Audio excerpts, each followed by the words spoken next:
From WQAD News 8, my name is Joe McCoy, and you are listening to Sports with the Real McCoy. Today, I'm going to be talking about superstar Caitlin Clark from the Iowa Hawkeyes. This girl has just been absolutely lighting up the Women's March Madness tournament. She already was a star before this tournament, but right now she is cementing herself as the face of college women's basketball, but soon she's going to be the face of women's basketball as a whole. This girl is just next level from any girl I've ever seen play the game of basketball. And I really don't mean this lightly when she is the female version of Steph Curry. She is unbelievable to watch. Her passing ability, her shooting ability, just the way she plays the game is so exciting to watch as a fan. And I think it is incredible what she is doing for the game of women's basketball, getting so many more eyeballs on it, and giving people something that they really haven't seen yet, giving them a player that they can tune into and that they want to tune into every single night to watch and play.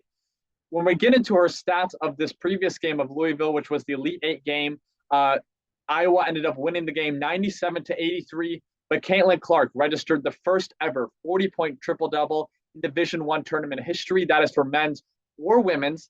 This was this victory sending the Iowa Hawkeyes to the Final Four for the first time since 1993. Her stat line was just a ridiculous 41 points, 12 assists, and 10 rebounds. This was her fifth triple-double of the season and her 11th of her career. Just gaudy numbers from Caitlin Clark. And I was watching this game live and watching her play. I mean, the only way I can compare it is to watching Steph Curry play. Every time she shoots the ball, you think it's going to go in. And the confidence that she shoots it with, and also the pace that she shoots it with. She just dribbles and manipulates the defenders. She just has her way with anyone that's guarding her. They tried to put a big person on her, a center. Then they tried to put a smaller guard on her. It did not matter who was guarding her. She was going to have their way with them. But she has a mix of Curry with her three-point shooting ability, a mix of James Harden with her step-back ability. I mean, she really is just the complete package. And she's taking the basketball world by storm, men's and women's basketball, which is incredible to see because women's basketball does not get the recognition that it deserves. It doesn't get the viewership that it deserves. Players don't get the pay that they deserve. And it really, really feels like Caitlin Clark is going to transcend the game of women's basketball and bring it to the limelight like it deserves to be in. Now, she is likely to be named Player of the Year tomorrow. Those awards are in Dallas. It seems like it's inevitable that she's going to win many awards, including the Most Valuable Player Award. And she has already announced, what's so great is that she has already announced that she is coming back to Iowa for another season. And she could come back to Iowa for another season after that because of the COVID year. So she could play at Iowa for 5 years if she would like. We'll see if she does that. But from my perspective, I don't know why she would leave Iowa. She's making an incredible amount of money from her NIL deals, including one from Nike. And I would probably argue that college women's basketball gets more viewership, especially the March Madness tournament, than professional women's basketball does. So if I'm Caitlin Clark, I totally agree with her staying for one more year. And if I'm her, I'm really strongly considering staying for the year after that, just because her image is only going to grow. Now, I know there's something to be said with going to the pros and, taking that image to the pros, and she's going to, I imagine, transcend the professional game like she's doing the college game. But she's making so much money from these NIL deals that if I'm her, I'm staying at Iowa and, trying to go win a couple of national championships. So it's been incredible, the love that she's been receiving. Celebrities like Steph Curry, Magic Johnson, John Cena, and another slew of celebrities have been tweeting about her, talking about her on Instagram, just really giving her the love that she deserves. And it's also amazing to see the big sports shows like SportsCenter and First Take and Undisputed. They're all talking about Caitlin Clark. And I have never seen this much support for women's basketball, not just let alone the player, but the talk that she's getting is bringing so much support to the game of women's basketball. And it's really just incredible to see. Now, when you get into her season stats, she's averaging 27.3 points a game, which is third best in Division I women's basketball. She's averaging 7.3 rebounds a game, and she's averaging 8 assists a game, which is first in D1 women's basketball. She also is shooting 47% from the field, which is just incredible. I mean, there's you run out of adjectives to describe Caitlin Clark. Only 21 years old, and is so mature for her age. You see how she acts in interviews and how she acts with coaches and the rest of her players. I mean, she seems like the perfect person to take the game of women's basketball into the stratosphere, send it to that next level, and just be the face of the game. Now, her 127 three-pointers made are too shy of the Big Ten record, which is 127, set by Ohio State's Kelsey Mitchell in 2018.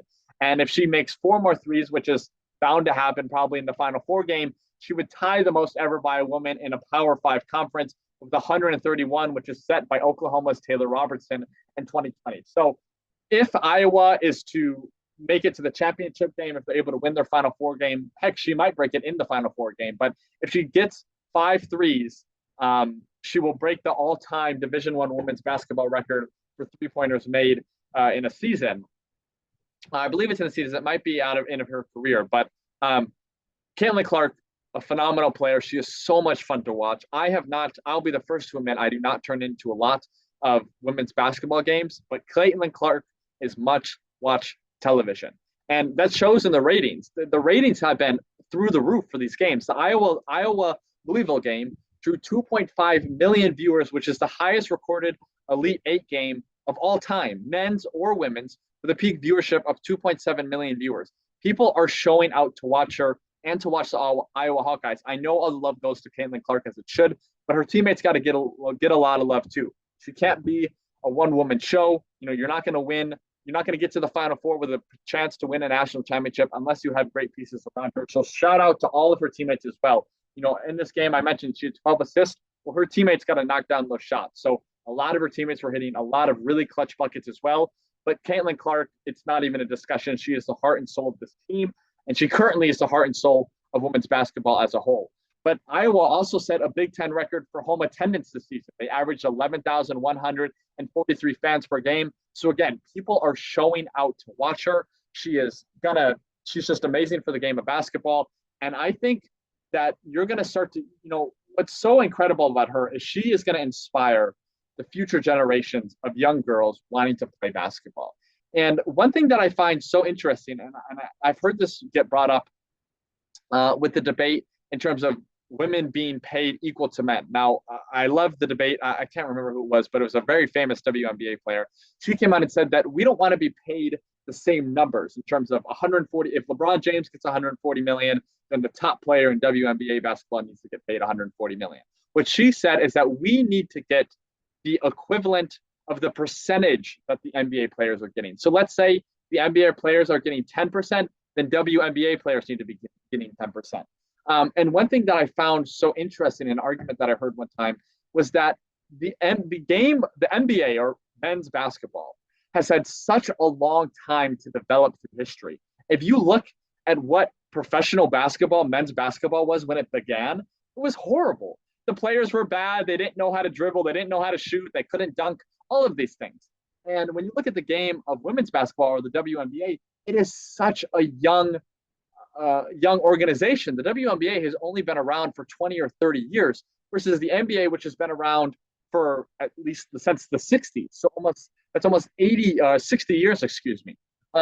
So the WNBA is still so new in developing. But when you start getting these players, like you had Diana Taurasi, one of the all-time greats of women's basketball, but now you have a girl like Caitlin Clark, who is just taking the media world by storm, is taking the basketball world by storm.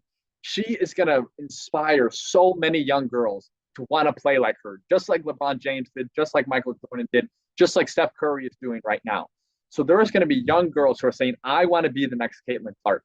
And in 5 to 10 years, there is going to be more Caitlin Clarks, more players who are transcending the game. And that is just going to bring up the level of women's basketball to new heights. And that means that there's going to be higher TV deals, higher sponsorship deals, higher contracts. So I really just wanted to come on here and speak about Caitlin Clark. I have loved watching her at Iowa, being a station in the Quad Cities that we cover her religiously, of course. And just watching that game against Louisville, she took her game. I mean, that was a monumental moment for her and also for women's basketball as a whole. Because as I said, now you have celebrities talking about her. You have the sports pages talking about her. You have the TV shows talking about her. That is what really takes the game to the next level. And Caitlin Clark is going to be the face of women's basketball. She already is becoming the face of college women's basketball. I hope that Iowa is able to seal the deal, win the Final Four game in Dallas, and then win the championship game in Dallas on Sunday. All hopes go to Iowa, to the Hawkeyes, if they're able to get it done. But if she's able to bring home a national championship for Iowa and she continues these performances in the Final Four and then possibly in the championship game if they get there, she is going to be on Jimmy Fallon, Jimmy Kimmel. All of the late night shows are going to want to have Caitlin Clark on her show. And like I said, she's coming back to Iowa next year, and she could come back for another year after that. So thank you guys so much for listening to Sports with the Real McCoy. Make sure to tune in to the Iowa Hawkeyes game Friday night. If they win that one, the championship is at 2:30 Eastern on Sunday. So make sure you tune in for that as well. Thank you guys so much for listening. I hope you have an incredible day.